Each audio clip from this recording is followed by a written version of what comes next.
off Facebook. This is how I met him in Ontario, and I still know him as Marlon Mack. So maybe our family could tell us, more about himself. He's from Lakill.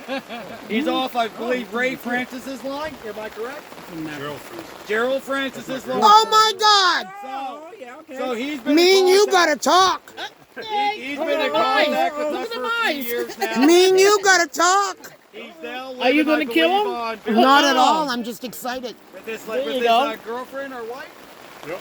Perfect. So if you don't mind, introduce yourself to everybody. What's up, everybody? My name is Marlon McLean. My grandfather was Gerald Gibson. My grandmother, this way, is Muriel Gibson. Gibson? That's my family.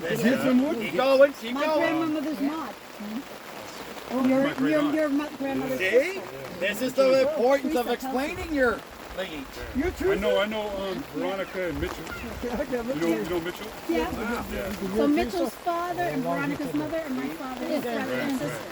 Now this is a perfect example of how we own these and the importance behind it. Skippy Cousin. Yeah, Skippy. Oh, Skippy.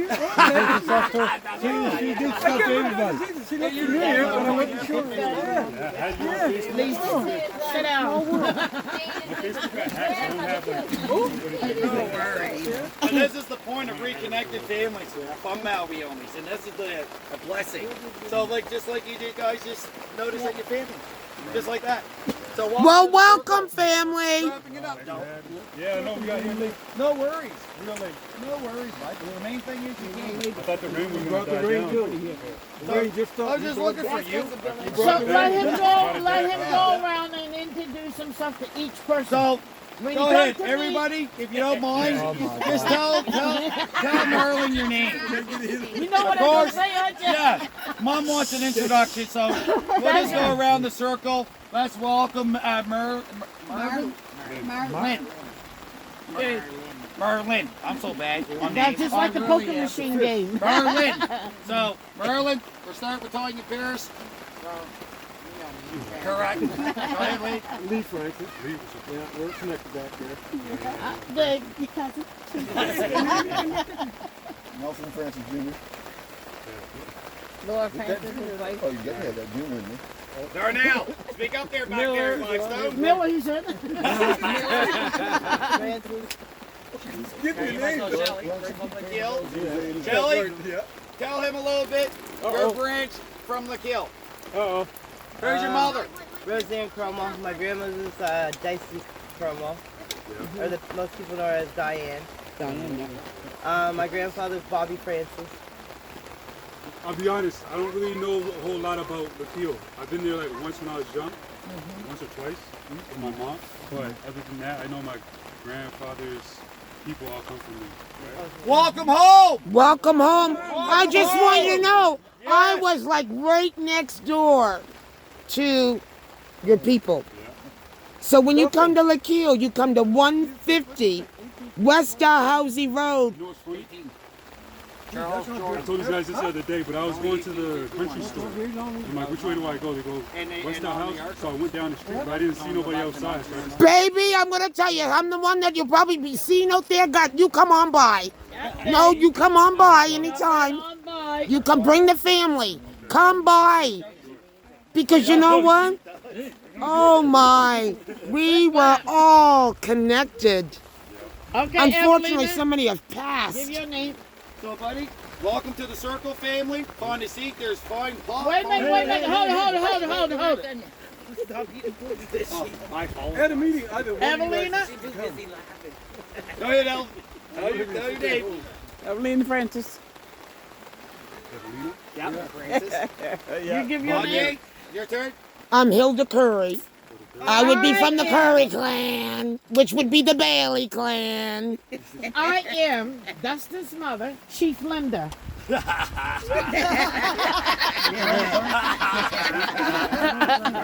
Me and you gonna get numbers. Where's Demont? We'll settle that, Rocky. We can call him Vaughn. Number one. Oh, I can't see you. You're behind me. To the circle. What is wrong with Okay, you? guys. We gotta get this motivated. Lee, we're gonna bring Lee up. He's gonna have a seat, bro. You can go have a seat. You better there. take can the stand seat up there next for to Lee, us. because Lee. Go grab something to eat. You go ahead, Lee. You gotta walk all the way down. Grab something to Yeah, eat. Lee. You might as well get up, buddy. I don't have to walk down there. Okay. Ricky will take me. He's gonna give a little history on Jordantown, the changes within the town, which was a very active town. It also had the buses coming through here nonstop. They had their own stores. They had farming. Take it away. Definitely, take it away. The Bugsy. Jordantown was, according to the map and according to the census, was formed in 1851 and by a man by the name of Charles Jordan. Thus, Jordantown. Now I found out about 2 years ago this property here goes back to my great grandfather. And when I was here clearing the property off, I came across 3 graves right up top, you know that. See that tree right there? Mm-hmm. It's got to be mowed again. That just grew up this year. But just maybe about 30 feet in there, there's 3 graves when I was up there clearing it off. And I looked down, they were all sunk right in the ground. So I called up a relative, an elderly relative, and she said, yeah, they were the Jordans, right? Now the Jordans right across the road. Used to be 1, 2 Jordan houses there. Aunt Mary, everybody called her Aunt Mary, right? Mm-hmm. And Uncle George, and it goes right down to, quite a ways down to a brook that goes on the other side. And there's also Aunt Mary and Uncle George was buried down there. So I thought they had just the land over there, but they own quite a bit of land up here in Jordantown.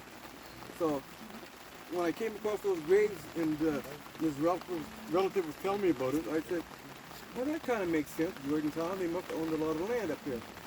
So somehow my grandfather got a hold of this land, and that was back in, I think around 1870, something like that. So it's been in the family ever since. Now just this land here, then I'll speak to something else. But this land here was left to my grandmother. Some may know her, and was just her and her sister. And her father left it to her because she was the more responsible one, according to him. So we basically grew up on this land here, from Delap's Cove down here. Right over there, my grandfather grew up there. Nell's father grew up there. Me and Nell were first cousins, right? So there's a house there. Right down on the corner, there was another family, the Baileys, and Aunt Dorothy, we call her Aunt Dorothy's cousin, but she married a Bailey. And right over here was my grandmother's sister, Agnes, and just across where the driveway I put in was my grandmother's house, big house right there. Not too many people remember that. Are you talking about Dot and Wallace Bailey? That's my people. Yeah, so she had Well, a that's house our there. people. She spent most of her time in St. John, and her house burned down. Now, when I was down there a couple of years ago, just kicking around, there was all kinds of relics down there. But I still had that smell. It was like deja vu when I was small. When the house burned down, that sulfur smell. And it just came rushing back, right? And I was sitting there, and it made me look over the land. It was almost like someone's talking to you, right? And up here was my uncle, my grandmother from that post over there, granted that to them. That's why the small house is over there now. They were all passed away, and my sister, Bonita, lives over there now. So, coming back to Jordantown, if you can just picture Jordantown as having 40 to 45 more houses up here, right? Mm-hmm. Every house had an average of about 9 or 10 kids, Yep. right? Yeah. And the place was lively. Yep. Summertime through here, we had people that were away, Montreal, Toronto, they all came back home for the vacation. So the community was just booming. Kids on the road, down on the corner, people always refer to the corner down here as the famous corner. Because that's where we pretty well all grew up, playing hockey right on the corner there, right? The ponds up here, we all got into hockey, playing hockey up here. Everybody in the community, hardly anybody had a phone up here. It was very rare, right? And I remember growing up, and maybe about 2 people had cars, despite the population up there. There was a lot of people in this small community. It was very bustling. And after a while, people start moving away. you know, and people passed away. Kids never looked after the properties. White people moved in here, all around us, squeezed in the community. Right down across there, white man, you know, up here, down the road. Dictated where we got our grave site down here on a hill, which is a crazy place to have a graveyard. Rain, flood, it's just a mess. Across the street, way down, white man.